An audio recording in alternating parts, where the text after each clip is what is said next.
Immortal and Martial Dual Cultivation, episode 20. Untuk melihat video selengkapnya, sahabat bisa kunjungi playlist yang telah Sabta Novel sediakan. Yuk mari, kita berimajinasi bersama dan masuk ke alur ceritanya.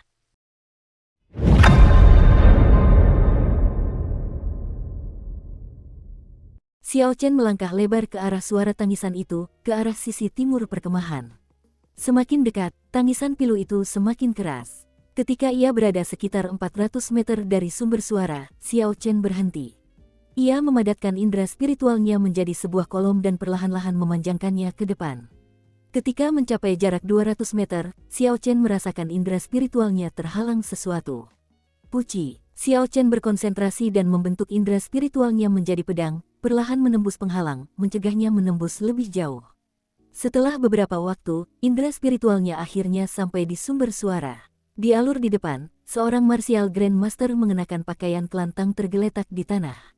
Di depannya, seekor burung hitam besar sedang melahap organ dalamnya. Xiao Chen sedikit mengernyit dan mendongak, ada sosok manusia gelap melayang di udara. Ia lebih gelap dari malam, dan keberadaannya memancarkan perasaan sedalam dan sekejam lubang hitam. Meski sangat aneh, Xiao Chen dapat merasakan perasaan sangat lemah yang keluar dari tubuh orang itu, dia pasti terluka parah. Setelah bersembunyi selama 3 hari, akhirnya aku menemukannya. Xiao Chen mendengar sosok gelap itu tertawa dan bergumam sendiri. Tawa di kegelapan malam terdengar seperti berasal dari neraka, dan sangat muram. Tiba-tiba, ki hitam keluar dari tubuh kultivator di tanah dan masuk ke tubuh kultivator lainnya. Ekspresi kegembiraan yang luar biasa muncul di wajahnya. Seolah-olah ia bisa merasakan kelezatan saat burung aneh itu melahap organ-organ dalamnya. Bahkan Xiao Chen pun bisa merasakannya ketika luka di tubuh sosok gelap itu mulai pulih secara signifikan seiring masuknya ki hitam. Ia benar-benar mengandalkan konsumsi organ dalam manusia untuk memulihkan lukanya, sungguh tak terbayangkan. Ketika ki hitam itu menghilang, kultivator kelantang di tanah tidak lagi bersuara. Burung hitam raksasa itu terbang ke kaki sosok gelap itu sambil bersuara, "Sua." Xiao Chen sangat terkejut, ia yakin burung raksasa ini adalah binatang iblis. Orang ini benar-benar bisa menunggangi binatang iblis. Ini sesuatu yang belum pernah ia dengar sebelumnya. Awalnya aku mengira kematian pasti menantiku, siapa sangka aku akan menemukan makanan ini. Sungguh tak terduga bagi raja ini. Pria itu tersenyum, merasa puas dengan dirinya sendiri saat ia berdiri di atas burung besar itu. Tiba-tiba, raut wajahnya berubah. Ia menatap pilar indera spiritual Xiao Chen. Matanya memancarkan cahaya yang dalam, seolah-olah ia bisa melihat menembus indera spiritual Xiao Chen yang tak berwujud. Xiao Chen segera mengubah indera spiritualnya menjadi pedang kecil dan bersembunyi di balik pohon besar, diam-diam mengamati orang tersebut. Setelah pria itu melihat indera spiritual Xiao Chen, ia seolah teringat sesuatu yang mengerikan, raut wajah ketakutan terpancar dari wajahnya. Menunggangi burung iblis itu, ia melarikan diri seolah-olah sedang dalam keadaan menyedihkan. Kecepatannya luar biasa, bagaikan sambaran petir hitam, meninggalkan jejak gelap yang tak terhitung jumlahnya di hutan. Ia berhasil meninggalkan jangkauan indera spiritual Xiao Chen dalam sekejap. Xiao Chen tidak berani gegabah, ia perlahan mendekati kultivator kelantang yang telah mati itu hanya setelah pria itu lama menghilang. Kondisinya persis sama dengan 2 mayat lain yang mereka temukan. Dari kelihatannya, mereka telah mati saat burung itu memangsa mereka. Orang ini mampu dengan mudah membunuh 3 martial grandmaster meskipun kondisinya terluka parah. Alam mengerikan apa yang dia tempati. Xiao Chen merasa takut hanya dengan memikirkannya. Terlepas dari situasinya, pria aneh ini telah membantu Xiao Chen secara tidak langsung menghilangkan beberapa masalah. Jika ketiga grandmaster bela diri muncul untuk membunuh Xiao Chen dan rekan-rekannya, mereka tidak akan selamat. Sambil mengingat kembali pikirannya, Xiao Chen mengabaikan mayat di tanah dan segera kembali ke kamp. Xiao Chen menyembunyikan hal ini dari Xiao Yulan saat diinterogasi. Dia merasa masalah ini sangat aneh. Ternyata ada seseorang yang bisa mengendalikan binatang iblis. Sebelum dia mengklarifikasi hal ini, Xiao Chen memutuskan untuk sementara tidak memberitahu yang lain. Sekitar tengah malam, mereka berdua memanggil seseorang untuk mengambil alih giliran kerja mereka. Setelah beristirahat selama 4 jam, langit sudah mulai cerah. Tentu saja, di dalam hutan suram, langit masih gelap dan suram. Jarak pandang tidak lebih baik daripada saat malam hari. Namun, setidaknya tidak sedingin malam hari. Xiao Chen menggerakkan lengan kirinya, dan dengan pil pengisian darah, ia merasa tidak ada masalah besar lagi. Esensinya tidak bisa mengalir dengan lancar, tetapi sebaiknya ia tidak melakukan gerakan berlebihan untuk sementara waktu. Orang-orang lain di gubuk kayu itu masih tidur. Karena tidak ada sinar matahari yang masuk ke dalam gubuk kayu untuk membangunkan mereka, mereka semua tertidur lelap. Maka, Xiao Chen sendiri yang membangunkan semua orang. Setelah mereka selesai mencuci piring, mereka mulai mengelompokkan orang-orang. Ketika mereka dibagi menjadi beberapa kelompok, Xiao Linger menyatakan keinginannya untuk bergabung dengan kelompok Xiao Chen. Bahkan, beberapa orang lain juga mengungkapkan hal yang sama. Hal ini membuat Xiao Chen pusing. Akhirnya, ia memutuskan untuk menggabungkan kelompok Xiao Yulan dan Xiao Jian. Dengan begitu, kekuatan kedua kelompok akan setara. Pada akhirnya, Xiao Linger tetap ditugaskan ke kelompok Xiao Chen. Xiao Chen memimpin 4 orang dan menuju ke selatan. Ia memutuskan untuk memulai dengan kadal api. Ini karena dia sudah membunuh cukup banyak kadal, dan sudah cukup berpengalaman dengan mereka. Dia melepaskan indera spiritualnya dan segera berhasil menemukan kadal api di atas pohon besar. "Tunggu di sini dulu," teriak Xiao Chen, dan menyuruh kelompok itu berhenti. "Kakak Xiao Chen, kenapa kita berhenti? Apa ada binatang iblis? Di mana dia?" tanya Xiao Linger dengan aneh, matanya melihat sekeliling, mengamati sekelilingnya. Xiao Chen tersenyum, "Berhenti mencarinya, itu tepat di atasmu." Xiao Linger terkejut ketika mendengar ini dan mundur beberapa langkah. Xiao Chen mengangkat kepalanya dan melihat cabang-cabang pohon saling bersilangan dengan rumit, membuat langit tampak tersembunyi dan tampak sangat misterius.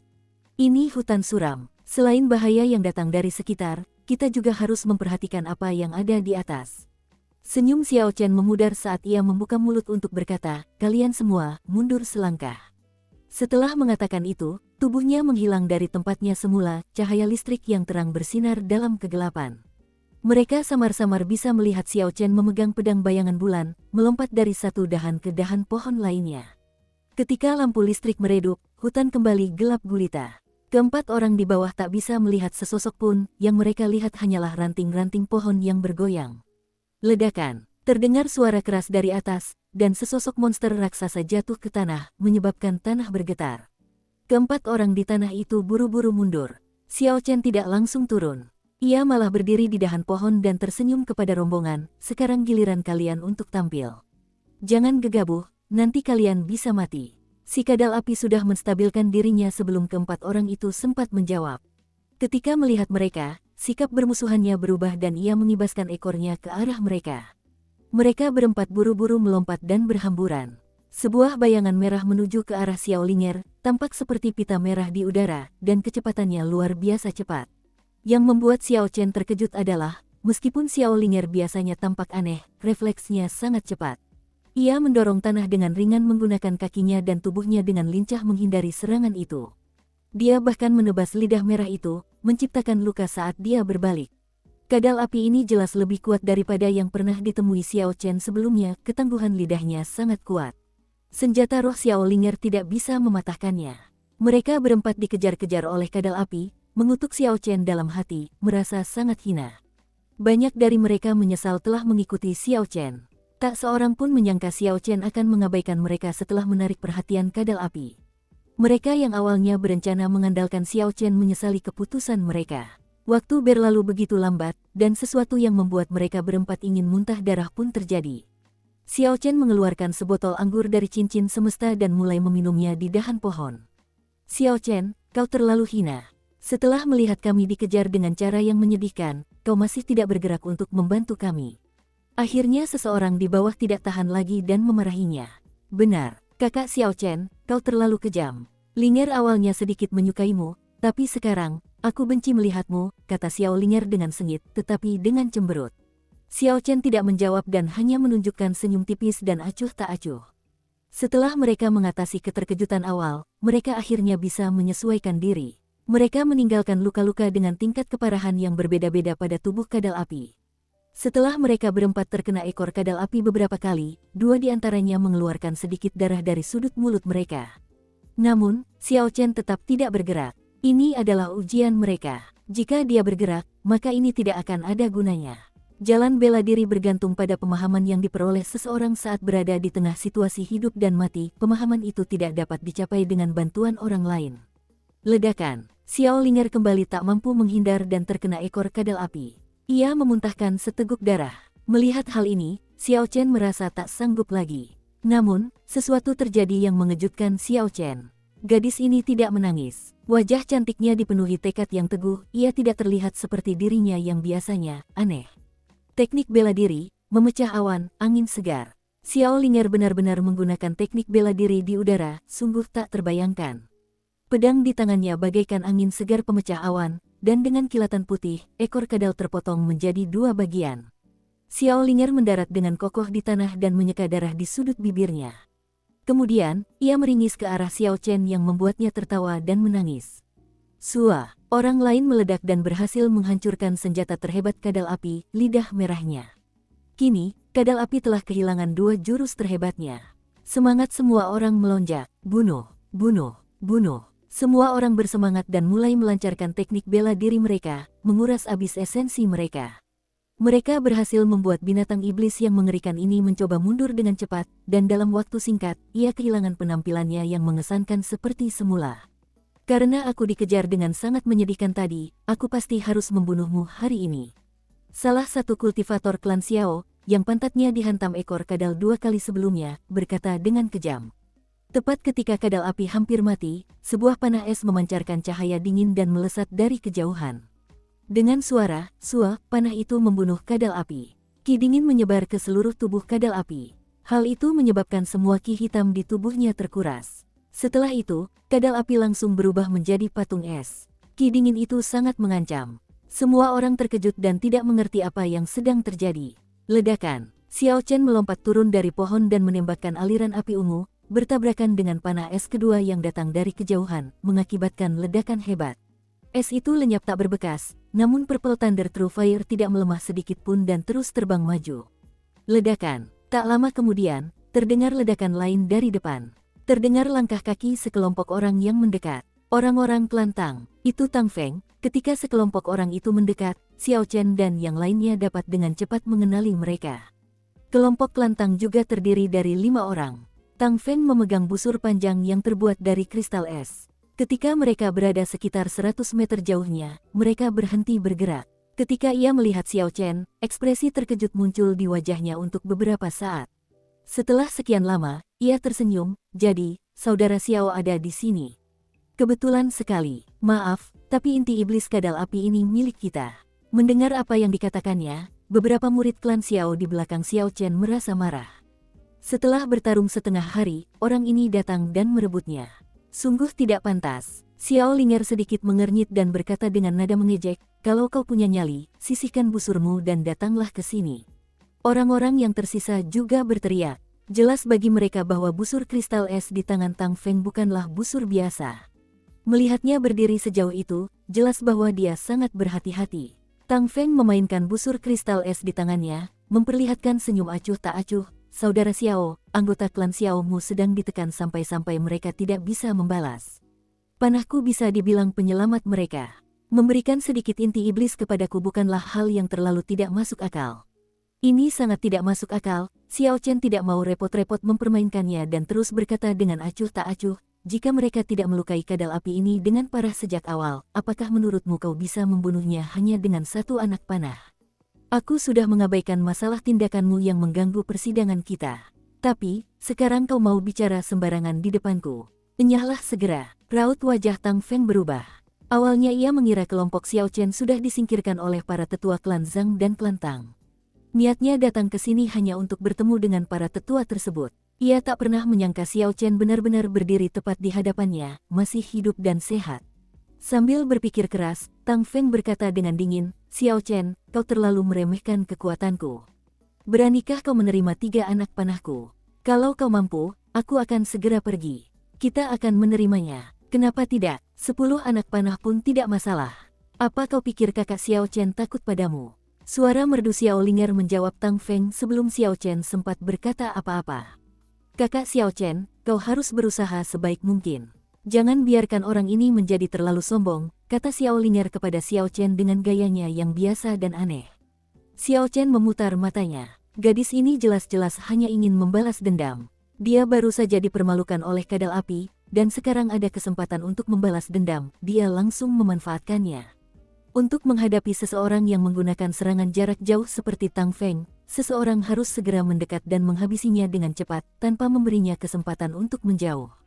Sama seperti sekarang, berdiri di tempat mereka menunggu untuk menembaknya jatuh tidak diragukan lagi adalah cara yang paling bodoh. Xiao Chen, aku tidak akan menembak lebih dari yang kukatakan, cukup 3 anak panah. Jika kau bisa menahan 3 anak panahku, aku akan segera pergi. Beranikah kau setuju? Melihat Xiao Chen tidak mengatakan apa-apa, Tang Feng menggunakan cara yang paling vulgar untuk menghasutnya agar melakukan apa yang diinginkannya. Sejak Tang Feng muncul, indera spiritual Xiao Chen tak pernah meninggalkan busur kristal es di tangan Tang Feng. Ki dingin mengalir di busur itu, dan energi spiritual yang dikaitkan dengan es terus-menerus terkumpul di dalamnya. Ini jelas merupakan senjata roh dengan atribut es yang tertanam di dalamnya. Terlebih lagi, roh bela diri Tang Feng kemungkinan besar memiliki atribut es, yang memungkinkan busur es ini menyerap energi dingin dari sekitarnya tanpa henti. Namun, Xiao Chen tidak takut. Ini karena Tang Feng hanyalah seorang murid bela diri superior tingkat puncak. Meskipun ia sudah selangkah lebih maju ke ranah master bela diri, pada akhirnya ia tetaplah seorang murid bela diri. Kekuatannya pasti ada batasnya. Ia tak akan bisa sepenuhnya menampilkan kekuatan dahsyat yang terkandung dalam busur es ini. Xiao Chen tersenyum acuh tak acuh, kenapa aku tidak berani menerima 3 anak panah darimu? Kalau aku bisa menahannya, apa kau berani menerima tebasan pedang dariku? Kenapa aku tidak berani? Aku hanya tidak yakin apakah kau masih hidup setelah menerima 3 anak panahku. Tang Feng tersenyum dingin. Jelas dari kata-katanya bahwa ia sangat percaya diri dengan busur kristal es di tangannya. Tangan Tang Feng menggenggam busur kristal es dan auranya tiba-tiba berubah. Ia menarik tali busur, membentuk busur menyerupai bulan purnama, dan ki dingin mengalir ke dalam busur. Cahaya dingin memancar keluar, dengan bongkahan-bongkahan es berenang di sekitarnya seperti kecebong, seolah-olah hidup. Siu, tali busur bergetar dan anak panah es pertama melesat bagai pelangi es. Ki dingin yang tak terbatas melesat ke tenggorokan Xiao Chen, mengeluarkan suara "wuwu". Seolah-olah dewa es melompat dengan momentum yang tak tertandingi. Sial! Tatapan Xiao Chen setenang air yang tenang, pedang bayangan bulan di tangannya tiba-tiba memancarkan cahaya listrik. Suara merdu bergema, dan panah es itu hancur berkeping-keping. Hua, pecahan-pecahan es di udara tidak jatuh ke tanah. Sebaliknya, mereka meleleh menjadi genangan air dan membentuk panah es lagi. Kecepatannya meningkat secara eksplosif hingga berlipat ganda ketika berada sekitar 1 meter di depan Xiao Chen. Xiao Chen mundur beberapa langkah dengan tergesa-gesa, memancarkan energi inti iblis dalam pedang bayangan bulan. Cahaya listrik berkedip terus-menerus, menciptakan petir yang tak terhitung jumlahnya, lalu ia menebas lagi dengan pedang itu. Dang-dang, kali ini, panah es berubah menjadi air dan jatuh ke tanah, tidak lagi tampak mengagumkan. Ketika Xiao Linger, yang berdiri di sampingnya, melihat pemandangan di depannya, ia langsung menyesali perbuatannya. Kekuatan busur es Tang Feng sungguh luar biasa. Tang Feng tersenyum dingin, kupikir kau sangat kuat, ternyata tidak. Ini baru anak panah pertama. Masih ada 2 anak panah lagi setelah ini. Aku ingin melihat bagaimana kau menahannya. Setelah mengatakan itu, Tang Feng segera menarik tali busurnya lagi. Ki dingin kembali mengalir ke busur dan anak panah es pun terbentuk kembali. Hawa dingin sedingin kutub utara menembus udara saat anak panah dilepaskan. Anak panah ini begitu cepat sehingga tidak meninggalkan bayangan di udara. Mustahil untuk dilihat dengan mata manusia. Seolah-olah telah menembus ruang dan muncul begitu saja di depan Xiao Chen. Xiao Chen mengulurkan tangan kanannya dan menunjuk ke depan. Esensi yang bergejolak di tubuhnya mengalir deras ke tangan kanannya seperti sungai, percikan kecil menyala, tampak seperti kunang-kunang lemah di malam hari. Ledakan. Dukung terus channel YouTube Sabta Novel. Ketika panah es itu mengenai jari, terdengar ledakan keras. Xiao Chen mengerutkan kening, tetapi tidak bergerak sedikit pun, dan bertabrakan dengan panah es itu. Tangan kanan Tang Feng tiba-tiba memainkan tali busur, dan riak tak terlihat menyebabkan ki dingin yang tak terbatas mengalir ke dalam anak panah es.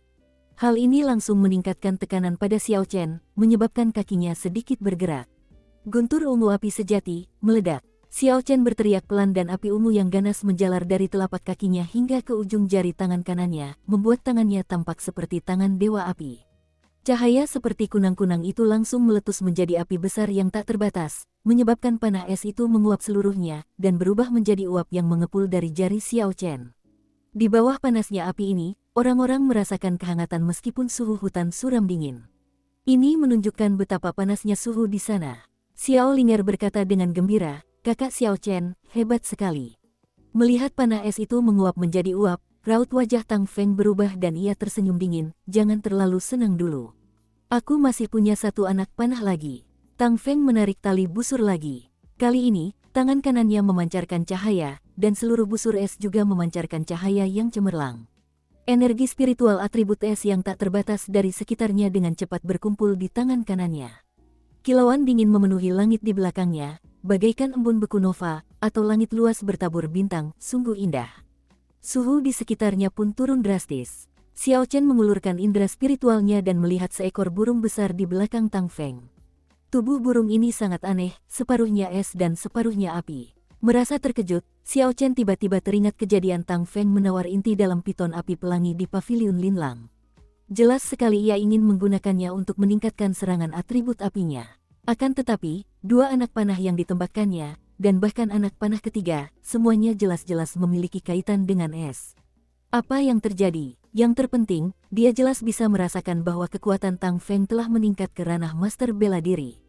Apa yang terjadi? Mungkinkah dia selama ini menekan kultivasinya sendiri? Ayo, amarah es. Melalui indera spiritual Xiao Chen, separuh burung api dan es besar yang terdiri dari es itu langsung menjadi redup secara signifikan. Kilau dingin di belakangnya menghilang, dan berubah menjadi anak panah di busurnya. Anak panah itu membesar seiring angin bertiup, dan tak lama kemudian berubah menjadi anak panah es yang panjangnya puluhan meter. Selagi panah es itu ada, angin dingin menyerang. Kabut tebal menyelimuti permukaannya, mengepul ke sana kemari. Panah es yang mengerikan itu justru semakin membesar. Beberapa orang di belakang Xiao Chen berteriak kaget. Xiao Linger begitu ketakutan hingga ia menutup matanya dan tidak berani melihat apa yang terjadi selanjutnya. Panah es ini mungkin luar biasa besar, tetapi pergerakannya sama sekali tidak lambat. Bahkan, tidak kalah jauh dari dua anak panah sebelumnya. Namun, karena ukurannya yang besar, orang banyak dapat melihatnya dengan mata kepala mereka sendiri. Saat panah es itu menembus daratan, ki dingin yang tak terbatas menyelimuti sekelilingnya. Xiao Chen bisa merasakan kakinya terasa kaku. Dengan begitu, kecepatannya akan berkurang drastis, dan akan sulit baginya untuk menghindari panah itu. Meminjam kekuatan senjata roh, apa kau pikir aku juga tidak tahu caranya? Xiao Chen tersenyum dingin sambil memikirkan hal ini dalam hatinya. Menguatkan lengannya sambil melemparkan lunar shadow saber ke depan, energi inti iblis atribut petir peringkat 6 dilepaskan sepenuhnya. Cahaya listrik tak terbatas bersinar dalam kegelapan. Saking terangnya, menyilaukan. Energi spiritual yang dikaitkan dengan petir di sekitarnya tanpa henti menyerbu ke arah bayangan bulan. Cahaya yang menggetarkan itu membentuk lengkungan cahaya yang tak terhitung jumlahnya. Cahaya itu tampak seperti sambaran petir di langit malam yang gelap. Hua, pedang itu beradu dengan panah es di udara, dan dengan suara, pedang bayangan bulan mengiris panah es itu.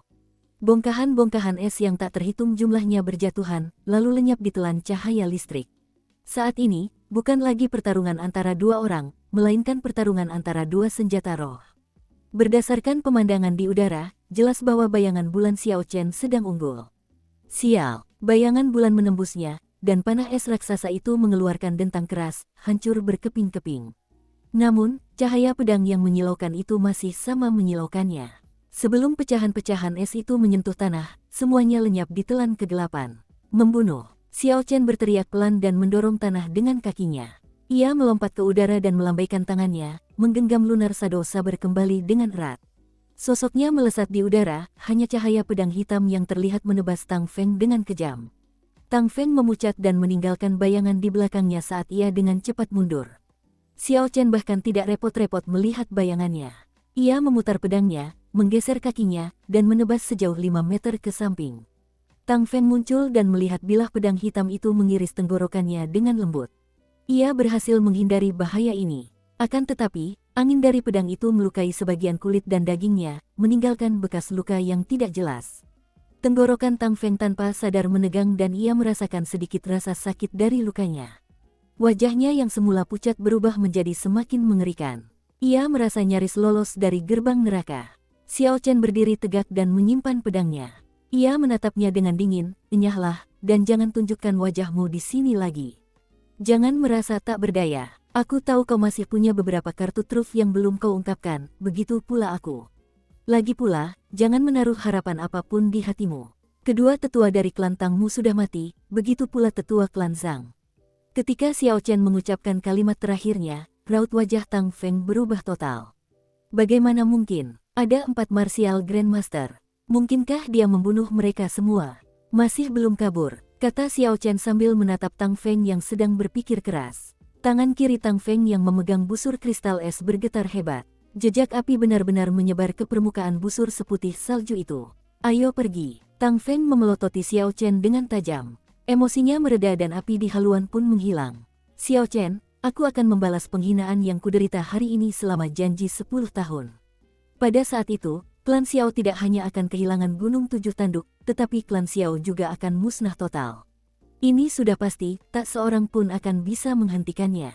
Masih enggan mengakui kekalahan, Xiao Chen melompat ke depan dan menendang Tang Feng, lalu dia menginjaknya dan mengarahkan lunar sado saber ke tenggorokannya. Apakah kau percaya aku akan membunuhmu sekarang?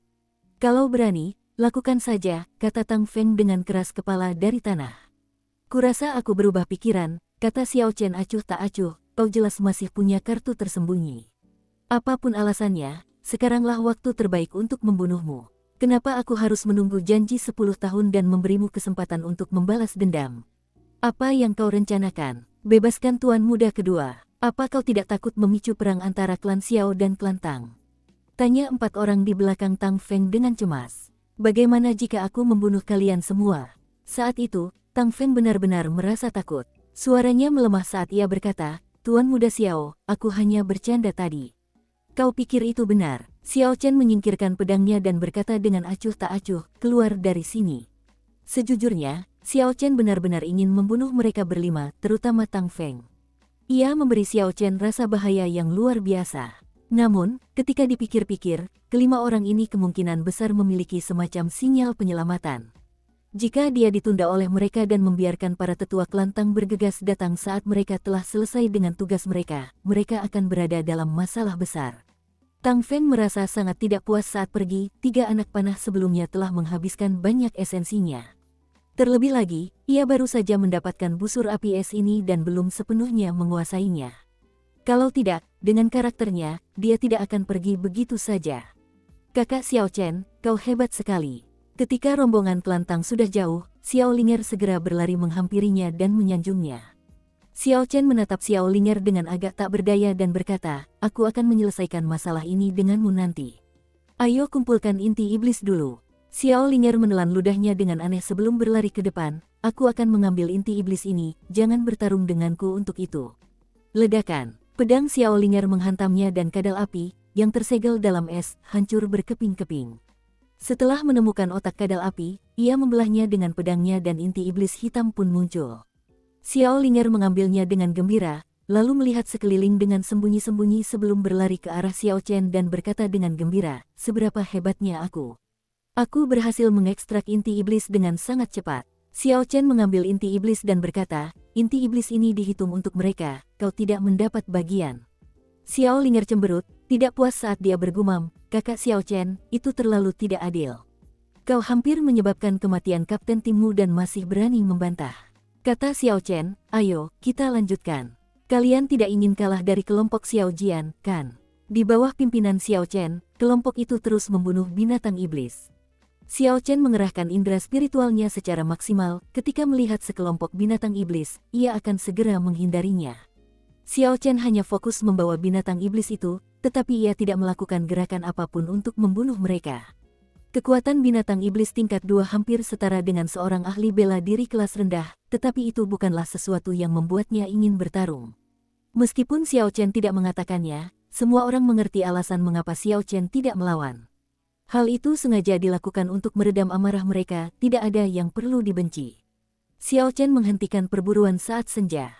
Pada siang hari, kelompok itu berhasil mendapatkan 18 inti iblis. Selain itu, tidak ada yang terluka parah. Mereka semua merasa rileks. Ketika mereka bergegas kembali ke kamp, mereka mendapati Xiao Yulan dan yang lainnya sudah kembali. Asap putih mengepul dari dapur, dan aroma khas tercium. 13 inti iblis dan tidak ada luka serius, Xiao Yulan menyerahkan inti iblis kepada Xiao Chen dan melaporkan situasi tim mereka selama perburuan. Kami bertemu dengan orang-orang klan Zhang saat perburuan. Zhang Ziyang memimpin kelompok itu. Namun, ketika melihat kami, ia terkejut dan segera mundur. Xiao Chen tersenyum, kami juga bertemu orang-orang kelantang. Ketika mereka melihat kami, mereka terkejut. Xiao Yulan gemetar ketakutan, sepertinya dua mayat yang muncul di perkemahan kita bukan kebetulan. Apa sebenarnya yang kau lihat kemarin saat kau keluar? Kebetulan, makan malam sudah siap dan Xiao Chen memanfaatkan waktu itu untuk mengganti topik, ia tidak ingin menjawab pertanyaan ini. Xiao Yulan tidak punya pilihan selain menyerah. Mereka kembali menyalakan api unggun di perkemahan setelah semua orang makan malam. Mereka berkumpul dan membahas kejadian hari itu dengan penuh semangat. Xiao Chen terkejut karena Xiao Jian berlatih sendirian dan memilih untuk tidak bergabung dengan yang lain. Saat hari sudah benar-benar gelap, hutan suram berubah menjadi sangat dingin. Hutan suram jauh lebih berbahaya di malam hari daripada di siang hari. Xiao Chen tidak ingin siapapun mengambil risiko yang tidak perlu. Setelah ia mengatur giliran jaga malam, ia memerintahkan mereka untuk beristirahat. Namun, Xiao Chen diam-diam bangun dan bersiap keluar setelah semua orang tertidur lelap. Binatang iblis yang mereka lawan hari itu hanya tingkat 2, baginya, mereka bukanlah tantangan yang berarti. Karena itu, ia tidak bergerak. Ujiannya yang sebenarnya dimulai sekarang. Sebelum ia pergi jauh, dengan indera spiritualnya, ia berhasil mendeteksi seseorang yang mengikutinya. Setelah mengamati dengan saksama, ia menemukan bahwa itu adalah Xiao Jian. Xiao Chen melihat ke arah yang ditujunya dan menyadari bahwa itu adalah bagian selatan perkemahan, jadi ia tidak mengkhawatirkannya. Dengan kekuatan Xiao Jian, seharusnya tidak menjadi masalah baginya untuk berlatih sendirian di hutan suram. Terlebih lagi, Xiao Chen tidak bisa memikirkan cara untuk menghentikannya. Xiao Chen menenangkan diri dan menuju ke timur perkemahan. Sebelum ia pergi jauh, seekor macan tutul iblis berpola muncul dalam jangkauan indera spiritualnya. Macan tutul iblis berpola ini adalah binatang iblis tingkat 3, kekuatannya setara dengan seorang master bela diri puncak. Ia adalah target yang sempurna bagi Xiao Chen untuk digunakan dalam ujiannya. Sambil mendorong kakinya dari tanah, Xiao Chen melompat pelan dan mendarat di dahan pohon. Ia dengan tenang mengamati macan tutul iblis berpola di tanah. Macan tutul iblis berpola ini tingginya lebih dari 2 meter dan tubuhnya berwarna hitam pekat. Penampilannya sangat mirip dengan macan tutul di bumi, tetapi matanya berwarna merah darah. Ini adalah karakteristik khusus binatang iblis. Xiao Chen bisa merasakan aura mengerikan yang melonjak dari macan tutul iblis berpola, bahkan ketika ia berada puluhan meter jauhnya. Aura itu membuatnya menggigil meskipun tidak dingin. Retakan, Xiao Chen tak sengaja mematahkan dahan pohon kecil. Telinga macan iblis berpola berkedut dan mendengar suara kecil itu. Matanya yang semerah darah menatap ke arah Xiao Chen. Penglihatannya tak terhalang oleh kegelapan, sehingga Xiao Chen langsung ditemukan.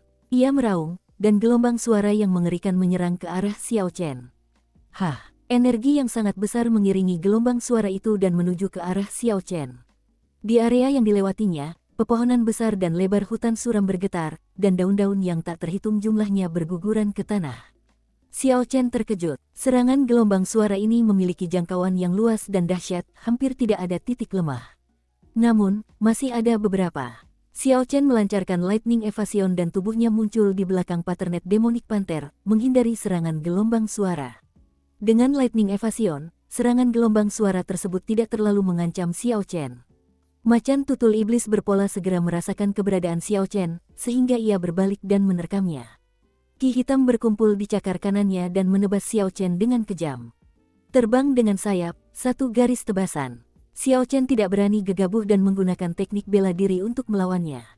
Ini karena ia merasa bahwa kekuatan di balik ki hitam itu sangat mengerikan. Jika ia gegabah, ia akan sangat menderita. Puci. Kekuatan dari cakar kanan macan tutul berpola membuatnya terdorong mundur beberapa langkah. Namun, ketika terkena tebasan satu garis, ia tampak tidak merasakan ketidaknyamanan apapun. Saat Xiao Chen terdorong mundur, macan tutul iblis berpola itu terus menekan, tak mau melepaskan keunggulannya. Sosok menjulang setinggi setidaknya 2 meter, bermata merah darah, melotot ke arah Xiao Chen dari atas. Tekanan kuat menekan Xiao Chen. Purple Thunder True Fire, tembak. Xiao Chen menyemburkan api ungu, meninggalkan jejak api saat menyerang tubuh macan tutul iblis berpola. Genangan darah ungu mengalir keluar dari tubuh binatang itu.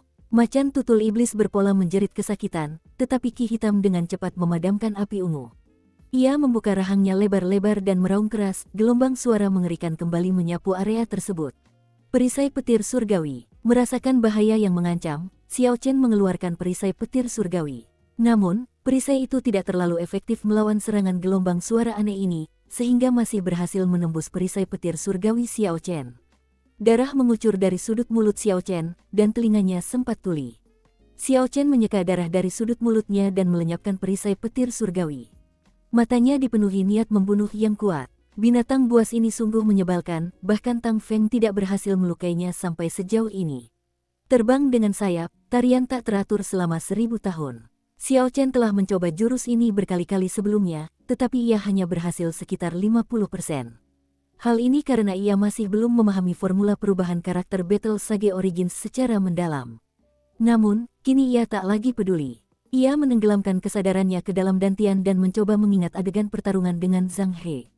Setiap gerakan Zhang He muncul di benak Xiao Chen, bagaikan video yang diputar ulang. Memahaminya dalam hatinya, formula perubahan karakter beredar dengan tenang di dalamnya. Xiao Chen tiba-tiba melancarkan gerakan itu, sosoknya muncul di udara dan cahaya pedang yang tak terhitung jumlahnya melesat keluar. Postur Xiao Chen terus berubah di udara saat ia berhasil melancarkan gerakan itu. Cahaya pedang itu membawa kekuatan roh bela diri naga Azure tanpa henti menghantam tubuh macan tutul iblis berpola. Darah ungu terus menyembur darinya. Macan tutul iblis berpola meraung kesakitan, mencoba meraih Xiao Chen di udara, tetapi tidak berhasil menangkapnya. Mati. Setelah teknik itu digunakan, gelombang energi datang dari roh bela diri naga Azure, tubuhnya yang semula jatuh terangkat lebih tinggi. Cahaya listrik dilepaskan dari pedang bayangan bulan, menunjukkan sisi jahatnya. Inti iblis tingkat 6 menebas macan tutul iblis berpola dengan kekuatan tak terbatas. Macan tutul iblis berpola langsung terbelah menjadi 2. Ketika Xiao Chen turun, ia menghela napas lega. Ia merasa kecewa, selain serangan gelombang suaranya yang mengerikan, atribut lainnya tidak terlalu kuat. Xiao Chen pergi setelah mengekstrak inti iblis tingkat 3 dari otaknya. Ketika ia mencari target berikutnya, sebuah bayangan gelap terbang di atas kepalanya. Xiao Chen mendongak dan terkejut. Bayangan gelap ini adalah orang yang dilihat Xiao Chen mengendalikan binatang iblis tadi malam. Wus, bayangan putih lain terbang di atas kepalanya. Ini benar-benar terbang, bukan sekadar melompat dari dahan ke dahan. Seorang ahli raja bela diri. Xiao Chen menatap bayangan putih itu, dan berseru kaget. Hah, saat Xiao Chen tertegun, bayangan gelap itu menginjak burung raksasa itu dan terbang menuju Xiao Chen. Xiao Chen, yang masih tergeletak di tanah, jelas menjadi sasarannya.